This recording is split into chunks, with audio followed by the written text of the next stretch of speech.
Hello friends, myself Rasika Bagaria. We have started with our 11th chapter, that is Kingdom in South India. In that we studied about Chola, Pandyas and Chira dynasty. Then we came to Pallavas. Now we are going to start with the Rashtrakutas. Danti Durga was the first powerful king of the Rashtrakuta dynasty. Abhi Danti Durga. He was the first king of the Rashtrakuta dynasty. The rule of Rashtrakuta was spread from Vindhya ranges to Kanyakumari in the south. अभी ये जो rule है राष्ट्रकूटास का, ये कहाँ से कहाँ तक स्प्रेड हुआ था? It was spreaded from Vindhya ranges to Kanyakumari in the south. After Danti Durga his uncle Krishnavan became the king.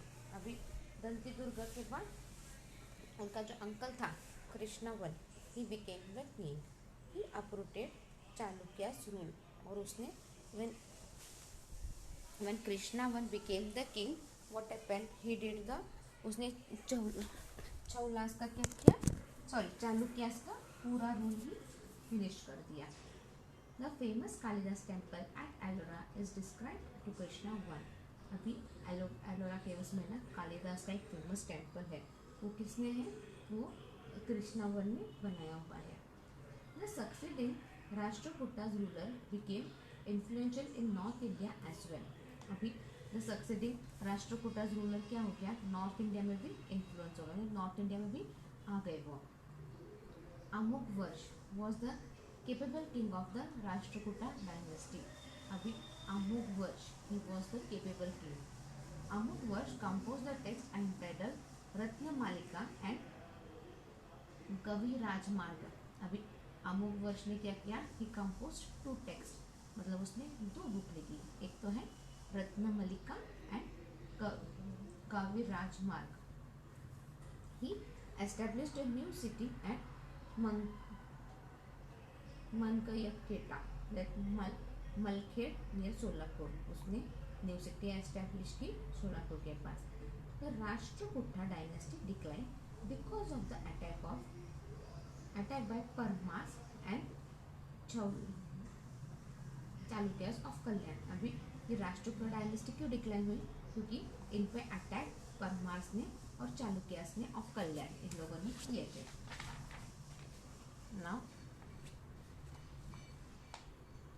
Now Shilaras. There were three branches of this dynasty: Shilaras of South Konkan, North Konkan and Kolhapur. They called themselves as Tarangapurdeshwar, Tagar, Ther, Osmanabaद district. Jimutwahan is considered as the founder of these three branches. अभी Jimutwahan, he is considered as the founder of Shilaras. Shilaras is divided into three branches, that is Shilaras of South Konkan, North Konkan and Kolhapur. They ruled for almost 300 years as the feudatory of Rakshtrakutas and later the Chalukyas. अभी 300 years तक उन्होंने rule किया. ये federalist क्या है? Federalist यानी ये मेरी लैंड है, like example, this is my land, on my land you work, but इससे जो भी मिलेगा वो मुझे आएगा पहले, और फिर उसका कुछ शेयर तुझे जाएगा. ऐसे बोल के उन्होंने राष्ट्रकूटस और चालुक्यास, इन दोनों को मिला के they rule for 300 years. Now Shelaras of south Konkan. Sannaphulla established the South Konkan branch of Shilaras. अभी सन्नाफुला, he established the South Konkan branch. His son Dhamiyar set up the village of Valipatna and built a fort there. अभी सन्नाफुला का बेटा कौन है? धामियार. He set up the village of Valipatna and built there a fort. Later, King Aditya Varma expanded his kingdom from Thane to Goa. फिर बाद में इनका ही later Aditya Varma, what he did, he expanded the kingdom from Thane to Goa. Ratraj was the last ruler of this dynasty. अभी शिलाराज of south Konkan का last ruler कौन था? रथराज. The history of this dynasty is known with the help of the copper plate found at खार पठान खारे पठान। अभी इस dynasty के बारे में अपने को कैसे पता चला? इस डायनेस्टी के बारे में अपने को जो कॉपर प्लेट्स मिली है एट खारे पठान, वहाँ से अपने को पता चला। ये साउथ कोकन के बारे में, Shelars of south Kokan. Now Shelars of north Kokan. Kapardi established the North Konkan branch of Shelaharas. Rulers of this branch were initially the feudatory of the Rashtrakutas.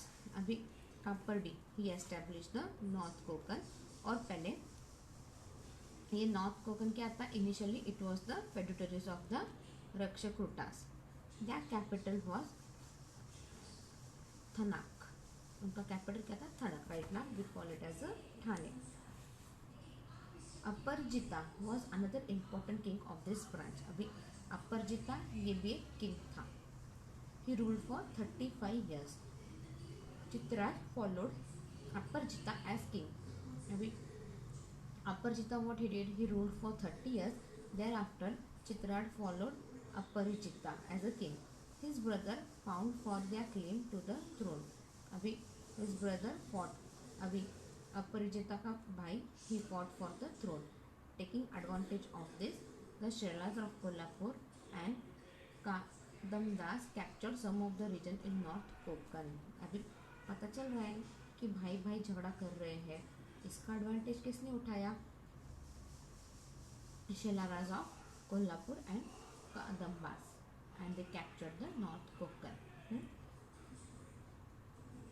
Mumanin, brother of Chitraraj, built the huge temple of Ambareshwar Mahadev at Ambarnath.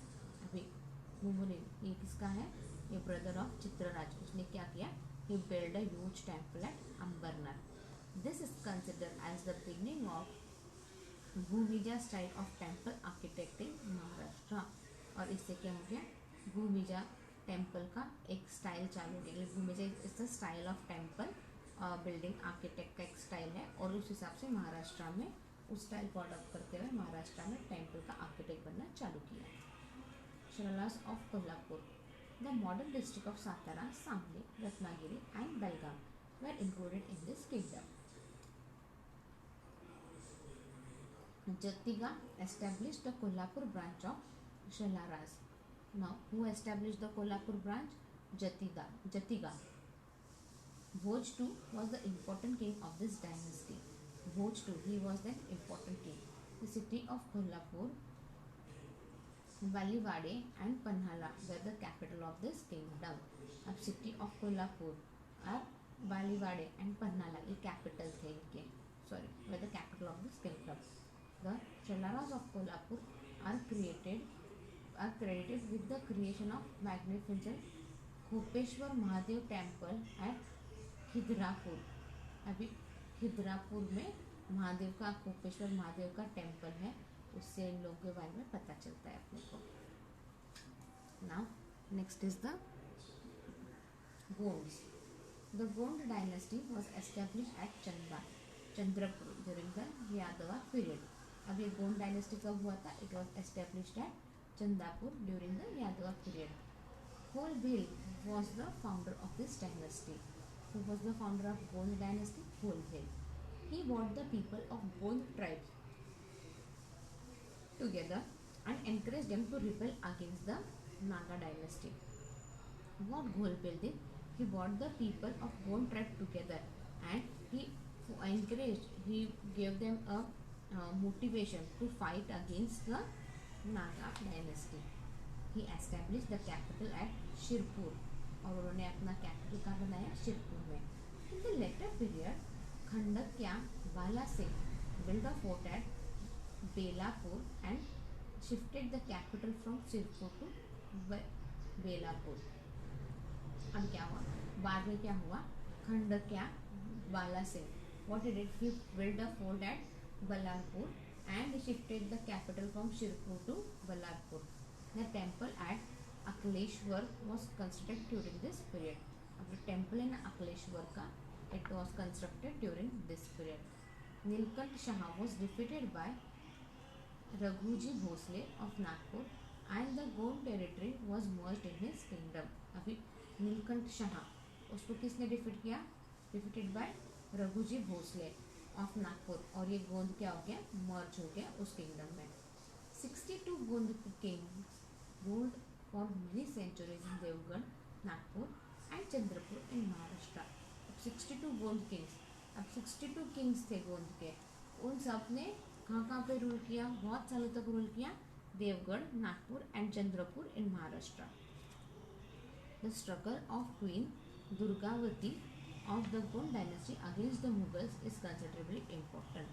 अभी queen Durgavati, she struggles against the Mughals for long time, और उसका जो struggle है ना, it has been given considerably a good importance. After the death of her husband, Durgavati fought against in Mughal emperor Akbar. अभी दुर्गावती का क्या हो गया? उनके हस्बैंड की डेथ हो गई। After her husband's death, she fought against the Mughal emperor Akbar. She was not ready to surrender to him. Instead, she preferred death. Like आज अपन बोलते हैं ना झांसी की रानी, वो क्या बोलते हैं? मैं झांसी नहीं दूंगी। उसी तरह she was like मैं मेरा एरिया नहीं दूंगी आपको, चाहिए तो मेरी जान चली जाए तो चलेगा, बट आई वोंट सरेंडर ना। The next is the Yadavas. Yadava dynasty is one of the important dynasty of middle Maharashtra. Bhillam Madhava dynasty क्या है? एक इम्पोर्टेंट डायनेस्टी है महाराष्ट्र में। आज भी अपन यादव के बहुत लोग हैं ना, ये कास्ट है ना, सरनेम है, और इसके बहुत से लोग हैं इस कास्ट के सरनेम के। Bilam V is the important king of Yadava dynasty. He expanded his king by defeating the Kalachuris. अभी he expanded the kingdom by defeating the Kalachuris. He established his capital at Devgiri and got himself coronated. अब उसने क्या किया? उसने he established his capital at Devgiri, और वो वहाँ पे सेटल हो गया। In the later period, सिंघान was an important ruler of this dynasty. अभी बाद में क्या हो गया? सिंघान, he became the important ruler of this dynasty. He defeated the Hoysalas, Shivharas and expanded the rule of Yadavas. What he did? He defeated Hoysalas and Srihalaras and expanded the rule of Yadavas.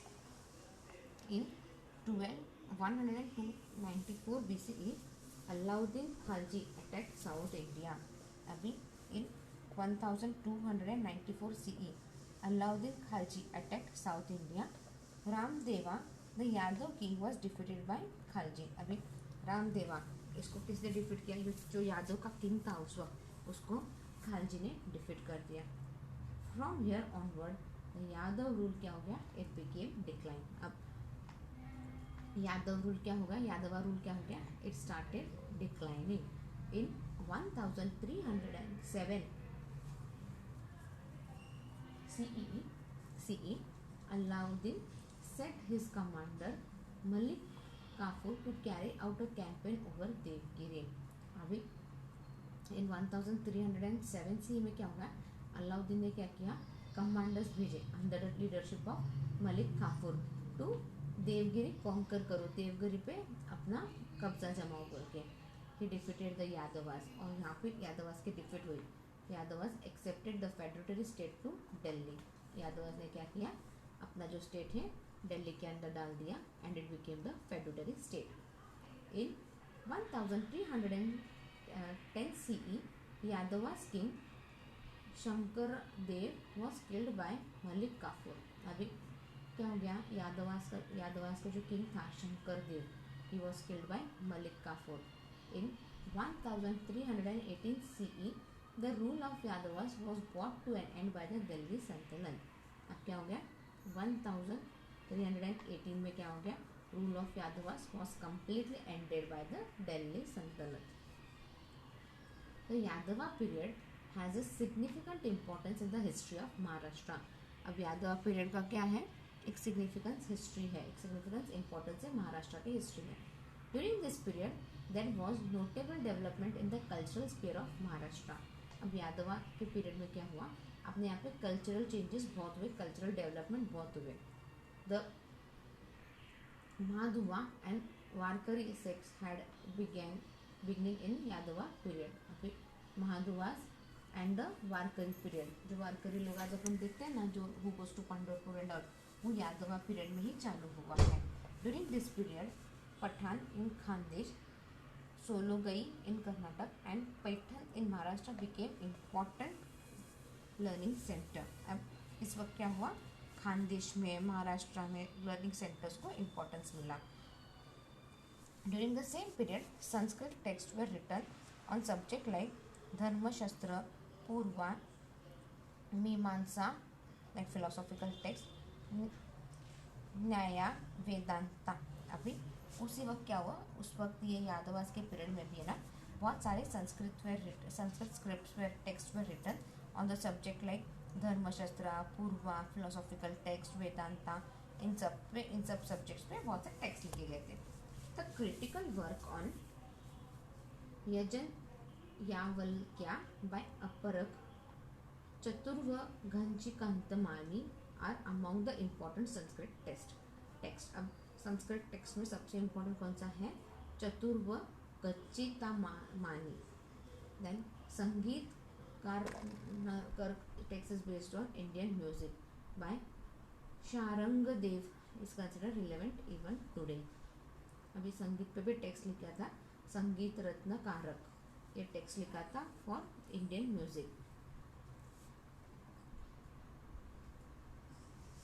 Leela Charitas written by Mamina Bhatt of the Mahan sect, Vivek Sindhu by Mukund Dharoj and Bhagvat Deepak by Dnyaneshwar belong to this period. अब बहुत से literatures लिखे थे, बहुत से books लिखे थे, all these books belong to the Yadavas period. Similarly, the composition of saints poets like Namdeva, Janabai, Chokhavo of the Varkari sect composed poems which are known as अभंग्स. अभी बहुत से पोएट वगैरह लिखे थे उस वक्त, फेमस वारकरीज पे पोएम लिखे थे, जनाबाई, इन सब ने बहुत से पोएम वगैरह लिखे थे वारकरीज पे वगैरह. तो उन सबको आज अपन अभंग्स बोलते हैं, वो यादवास के पीरियड पे ही है. Many temples were build in this period. They are generally refer to Hemant Panthi temple. अभी बहुत सारे टेम्पल्स भी बनाए थे उस वक्त. एक तो था हेमंत पंथी temple. The Gomteshwar temple at Sinnar and the temple complex at Anjaneri are the finest example among the temple build during this period. अब गोंडेश्वर का टेम्पल और वो temple of Anjeri are the example. देख टेम्पल्स वो कितने अच्छे से और कितने फाइनेस्ट काम से बनाए थे. And important feature of the Hemant Patni temple is that no mortar is used. मतलब उन्होंने कुछ ऐसे बहुत ज़्यादा, mortar is a type of material, it was not used at that time. Instead the stones are interlock with the help of mortise and tenon. और stone को है ना उन्होंने ऐसे इंटैक्ट कैसे किया, खड्डे में एक के अंदर एक ऐसे स्टोन डाल के खड्डे में से इंटैक्ट करके they build the temple. During this period the crucial forts of Ankai and Tankai were constructed. अभी जो फोर्ट्स है अक्काई और तंकाई के, वो भी उसी वक्त बनाए थे.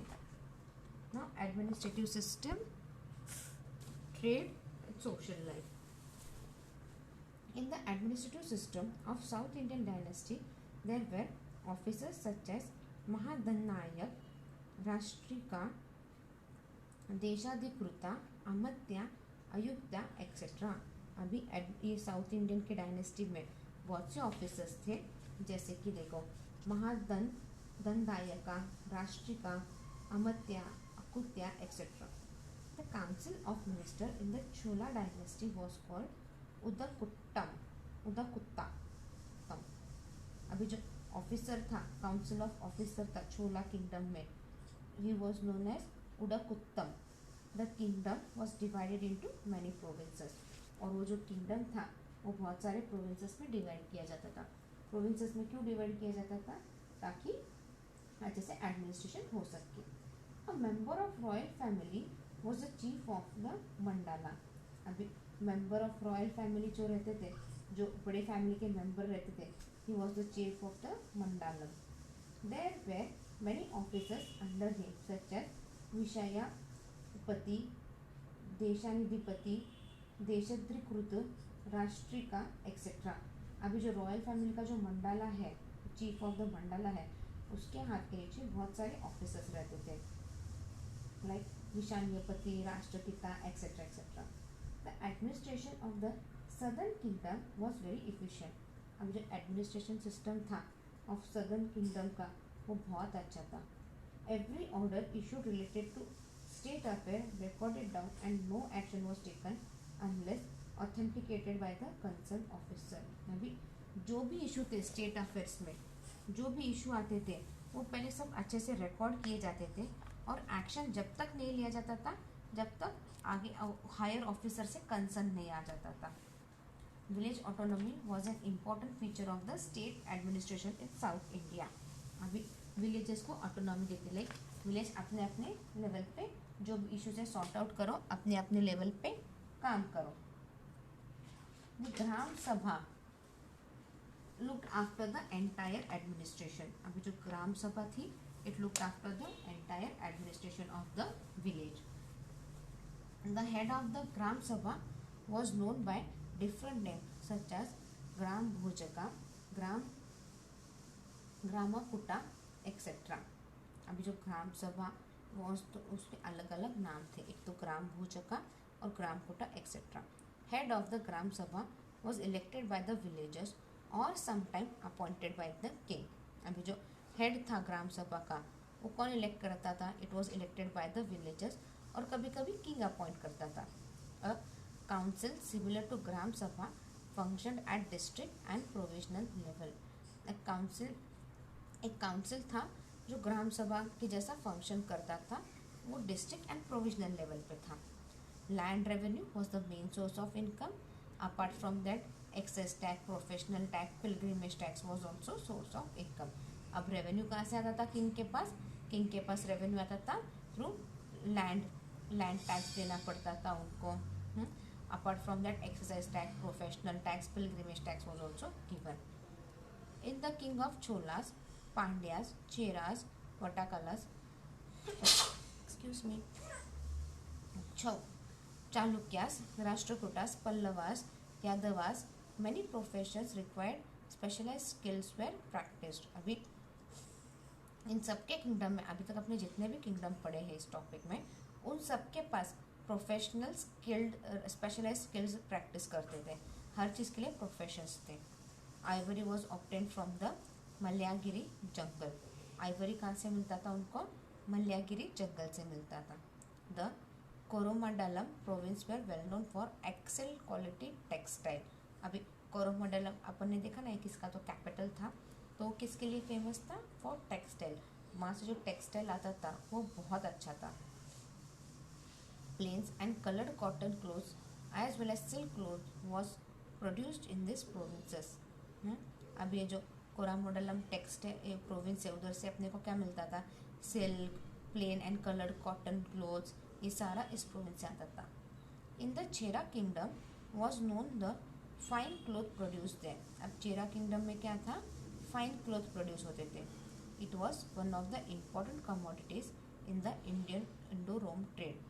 अभी जो फाइन क्लोथ बनता था ये इंडो रोम ट्रेड जो चलता था उस वक्त, उसके लिए ये एक इम्पॉर्टेंट कमोडिटी प्ले करता था। It is mentioned in the traveller account of Marco पोलो। और ये ट्रेड, इंडियन रोमो ट्रेड और उनके कमोडिटीज़ के बारे में ये कहाँ से अपने को पता चला, कहाँ पे मेंशन हुआ है? It has been mentioned in the travel account of Marco Polo. The trade and industries in south India flourish during this period. अब ट्रेड और इंडस्ट्री क्या हुई? अच्छे से ग्रोथ हुआ, अच्छे से फ्लरिश हुआ during this period. It is like Paithan, Ter, Nashik flourished in this because of it.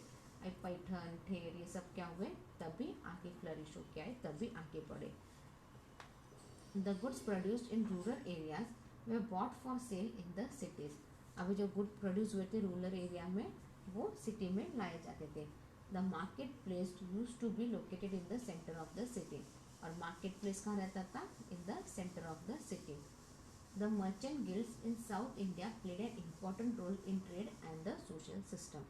अभी जो गिल्ड्स थे, मर्चेंट गिल्ड्स थे, they played an important role in the trade and the social system. And the last point is literature, art and architecture.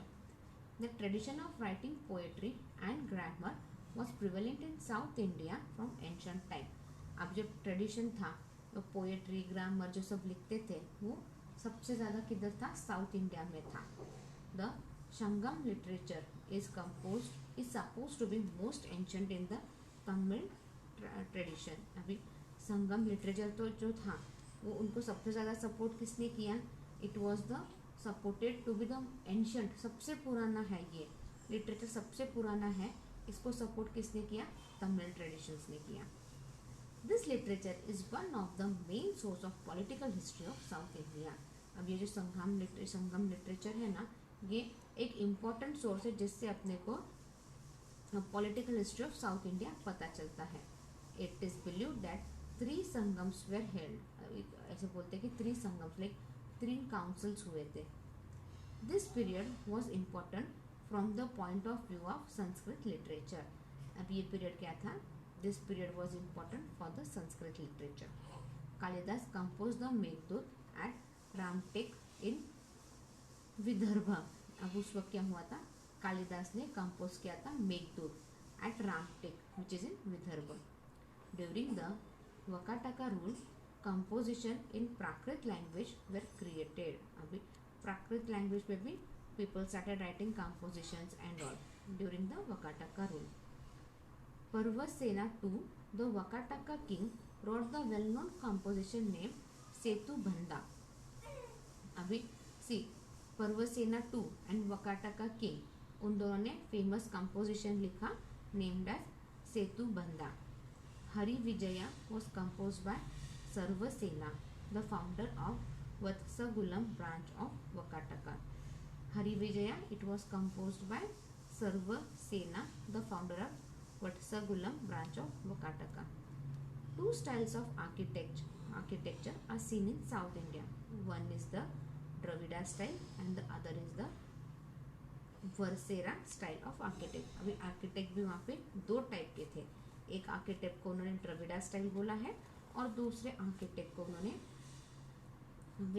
Vesara style बोला है. The Dravida style of architecture emerged and developed in the region from Krishna river to Kanyakumari. अब जो Dravida style का architect है, ये अपने को कहाँ पे देखने मिलता है? In the regions from Krishna to Kanyakumari. जो एरियाज है कृष्णा टू कन्याकुमारी के, जो जहाँ से ये रिवर फ्लो होती है, वहाँ के जो रीजन्स हैं, वहाँ पे आपको Dravida style of architecture can be seen. The important feature of Dravida architecture identified by the construction of Shikharas. अभी एक द्रविड़ा आर्किटेक्चर उससे क्या आइडेंटिफाई होता है कि ये द्रविड़ा स्टाइल का जो आर्किटेक्चर के जो भी बने हैं, फोर्ट, पैलेस, जो भी बने द्रविड़ा आर्किटेक्चर जहाँ पे भी यूज़ किया है, इट इज़ आइडेंटिफाइड. किसने बनाया है? It has been constructed by the Shikharas. In this type the stroller reduce in style as a Shikhara risers. अभी ये कैसे है? स्टोरेज जो टॉप पोजीशन है वो ऐसे रिड्यूस स्टाइल में बताया as a Shikharas rises. Kailashnath and Vaikuntha Perumal temple at Kanchi, Brihadeshwara temple at Tanjori are some of the excellent example of Dravida style of architecture. अगर आपको द्रविड़ा स्टाइल ऑफ आर्किटेक्चर देखना है, then you visit the Kailashnath and Vaikuntha Perumala temple at Kanchi. ये कांची में 2 टेम्पल है, वहाँ पे आपको ये द्रविड़ा स्टाइल मिलेगा. Apart from that Brihadeshwar temple at Tanjori, यहाँ पे भी आपको द्रविड़ा स्टाइल ऑफ आर्किटेक्चर देखने को मिलेगा. The Chalukyas build temples at places like Alihole, Badami and Patandakala etcetera. अब चालुक्यस ने टेम्पल कहाँ बांधे? They build temples at Aihole, Badami and Patandkala etcetera. During the Rashtrakuta period, the world famous Kailasa temple was created. अभी कैलासा टेम्पल कब बना था? Kailasa temple was created during the Rashtrakuta period. The metal statue of the Chola period are the best among Indian metal sculpture. अभी जो metal statue बनते थे उस वक्त, वो मेटल स्टैचू छोला पीरियड के एग्जाम्पल हैं.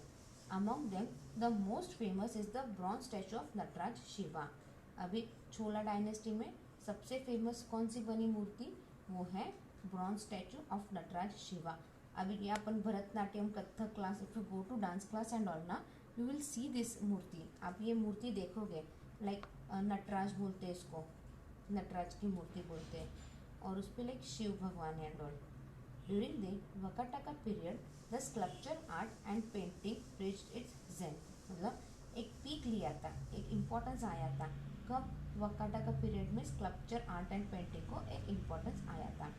The Ajanta cave number 1 2 12 1 2 16 17 and 19 way carved out during this period.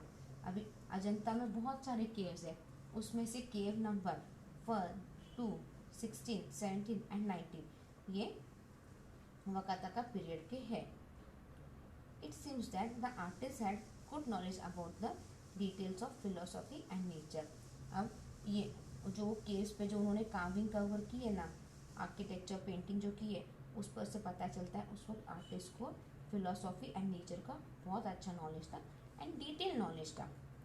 Till now we study the cultural and political history of India. Ancient India had established cultural relation with far away countries. अभी ये अपन ने सिर्फ India का ही देखा है, but India के cultural relations बाकी countries के साथ भी बहुत थे. In next 2 lessons we'll study about the cultural relation between India and other countries. Thank you.